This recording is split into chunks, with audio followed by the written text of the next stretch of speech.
back to my channel. So if you're new here, this is a channel about race play, race politics, well actually race politics in the bedroom.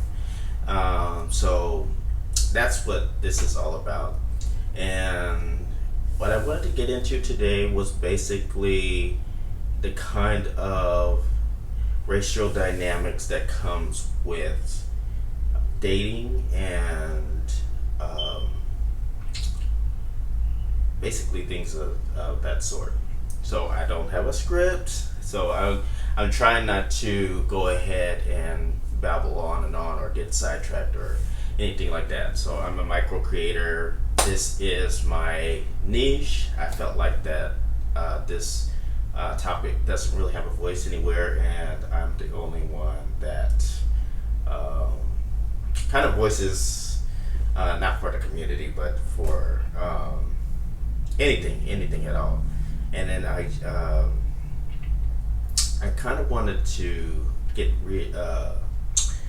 I guess not too real with the subject. I know I'll go into kind of like commentaries and stuff like that, but anyway, what I really wanted to talk about was kind of dating and interracial dating and what that kind of means for the black gay community. And I was watching Kimberly Nicole Foster, and then I'll go ahead and not link it, but at least have a pic of her page somewhere in this video. But she was talking about why she doesn't date outside of her race. And basically, she says it's simple. The only people that show up in her fantasies are black men. So that's it. But she was also talking about the dynamic of black women and how black women are supposed to kind of just stay with their own. If not, they get ostracized and they get looked down upon. Even though black men date outside of their race more than black women. So I found it very interesting because that same dynamic has transferred over to the black gay male community. I don't know about the black lesbian community because I'm not part of that community, but at least for the black male community, it's a thing. And I didn't know it was a thing when I got with my first partner. My first partner is Mexican, but he's a very light-skinned Mexican, so he can kind of pass for like a white person, I guess. I guess he could pass for like. When I first met him, I thought he was Turkish. I said, are you Turkish? Are you something else? He's like, no, I'm Mexican. I was like, oh, okay. I didn't see it at the time. So I would notice later on in the relationship, as I think we were together like 5 years before I noticed anything. So we would go to clubs, and they would be in LA because we were basically in the LA area, and like black guys would come up to us and just like give us kind of like dirty looks, or just looking at us kind of I don't know, I wouldn't say weird or anything like that, but definitely give us like funny looks. And he was like, why is it like every time we're like out and then we're in the company of gay black men, that the black men kind of just look at you, just look at us a certain way? And I said, I don't know. And I seriously didn't know. So actually, it wasn't until I came to the South, because I'm Houston based. So it wasn't actually until I came to the South that was like, oh, okay, maybe that's why. Well, that's exactly why. So it was pointed out to me that, that same dynamic where, when, I guess black women are kind of, expected to date within their race. It's kind of perpetuated in the gay black male community. So I would, you know, I date different people, white, black, whatever. But anyway, I would, date somebody that was outside of my race, that was, non-black, and I would get comments like, "How come you don't date black men?" I'm like, "Oh, I date everybody."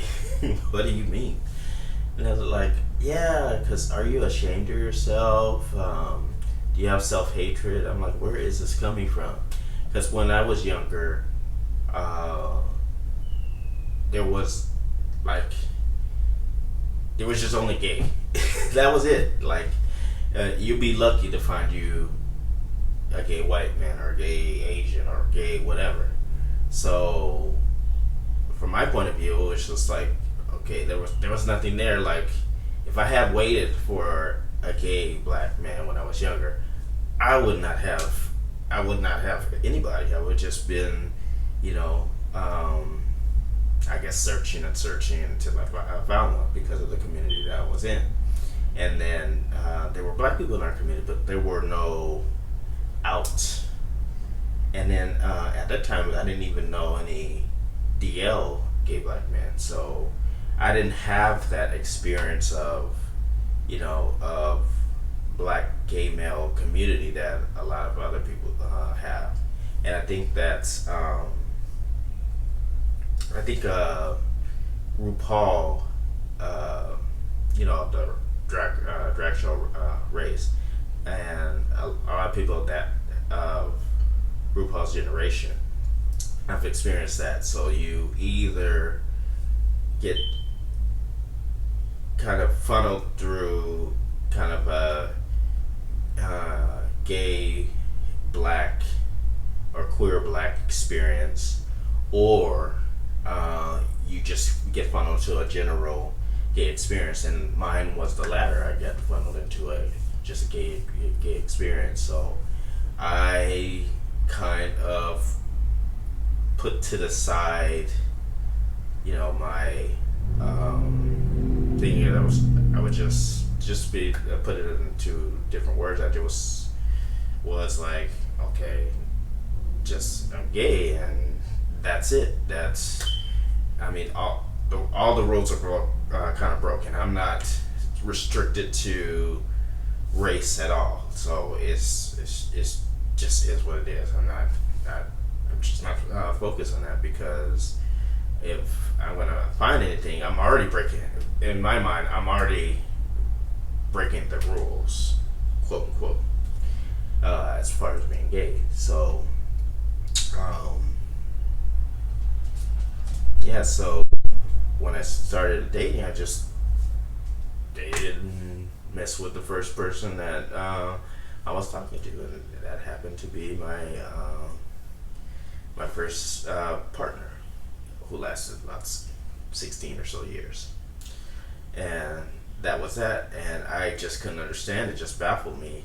And it's still kind of, I understand it now, but it's still kind of like, oh, okay. Like, there was a time when, there's people out of the community that you just, not necessarily, it's not a choice, but it's just like, why wait? Why not just pick anybody? But to each his own. And I just don't understand the kind of, I don't know if it's an uproar, but it's just more of this conversation about, well, they're dating because of this, they're dating because of that, they want this and that. And for me, it's just not the case. That this is from my own experience. It's not from anybody else's experience. So, um, yeah, I just wanted to talk about that. So, what about my dating habits now, and how it reflects on race play? So, my dating habits now are, since I got into race play, I'm still open, but what since I have a certain kink, it has to, like, I can date anybody still, but it's still that kink to where, um, you know it manifests itself into different ways, and that's what that's kind of what, I don't know. It's hard to explain to make it YouTube friendly. So basically, you have expletives, and I'll give you an example that's probably PG-13 related. So I'll say something like, um, I'm with a black person, and then they will say, you like white, blah blah blah, and this and that or whatever, and that's kind of how I get my fix on the race play. So it could be with any race, but it's generally centered on kind of white guys and that type of thing. So I had to really dig deep, and when I'm interracially dating with white guys, I want to make sure that it's not a fetishization. And for my part, it's not. I'm not the type of person that actively seeks out white guys. Well, I should say that it's not just like, oh yeah, there's a white guy, let me get him or whatever. It's more like, oh, you know what, I find you interesting or whatever, and I kind of put the kind of race play apart from that, because not all white guys are into race play. So there's that, and it's not very. It's not this. It won't be the center of the relationship. So in the past, I was kind of where I was like, okay, like, I know that I'm kind of into this race play, but at the same time, I don't want I don't want to be cringe and be like, okay, I'm with this white guy because he fulfills a certain type of fantasy. And there can be a duality to where you respect the person, and you also have the fetish with it. And I'll be honest that you can it can tread towards absolute fetishism, where you're just with the person just because they're their own color or whatever. But the way I kind of balance it is conversation. So if I'm in conversation and they ask, okay, so what do you like? What are your fetishes? And I will tell them my fetishes, and I'll say, like, I would have to have a deep discussion. Well, yeah, a deep discussion, and say, you know what, this is how I feel. This is how I feel about you as a person, and this is how I feel about the fetish with race play and all that other stuff. And I really don't want to kind of fetishize you into a way to where it kind of just takes over, and then I'm just for sex or whatever. So you have to make a clear delineation. Okay, one part is sex, and then the other part really is the person that you're with. And I think that's, to be honest, I think that's kind of why dated too many white men in the past. That has since changed. That has since changed, and I really had to really think about it and make sure that it's not just a fetishization, and it's not just making sure that I check in and with any relationship, just to make sure that you respect the person. So yeah, that's what I have to say about that. As far as my comments on the black gay man trying to, I guess it would be gatekeep. It's just that, I mean, there's no need. If there's people that show up in your fantasies, just like in Kimberly Cole's video, and there's, I mean, whoever shows up in your fantasy is whoever shows up in your fantasy. So, don't gatekeep, and just circling back, I'm really into anybody. I've been dating. I've been coming in contact with a lot of white guys lately, so there's that. Again, I'm not, rejecting anybody. I'm really still completely open, but I've just kind of,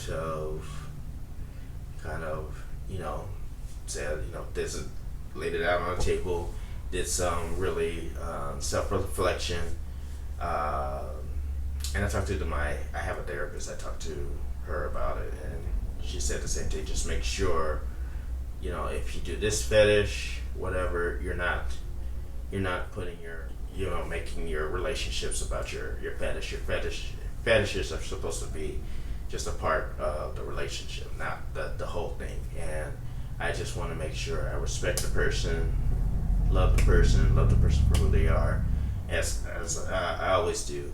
And I think that if whatever fetish you're in, say for example you're into,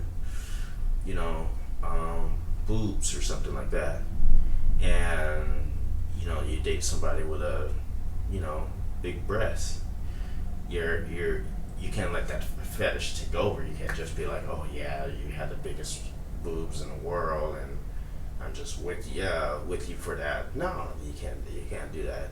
And the same thing with race play as well. So you're dealing with somebody with a certain phenotype, you like that phenotype, and if you get with that phenotype, then you're just going to have to, deal with it and make sure that you're treating them as a human being. They're not an object, and I think that's kind of where I'm at right now. And then you guys, if you want to let me know what other videos you want me to make. I'm still going to make videos. I know I've been kind of sporadic lately because I've had a crazy schedule. So going to school full time, going to work full time, and thinking about starting a YouTube video about that. No, not a YouTube video, YouTube channel about that. So I'm going to be busy, and then I have my TikToks, the OnlyFans, all this other stuff that I'm doing. So this is kind of like little side hustles that I'm doing. Not making any money off it because I haven't been, investing time into it, but definitely I've been investing more and more time into everything. So if you like the video, give it a thumbs up. Definitely, if you can, just check out my OnlyFans. I'm putting more content on there. I know a lot of people wanted to see more non-solo action, so I have to kind of network and figure that out. But that's a whole different that's a whole different story. But anyway, if you like the video, just let me know. If you have any comments, again, be kind, make it relevant, all that other stuff. Just let me know. Anyway, I will talk to you guys later. Bye.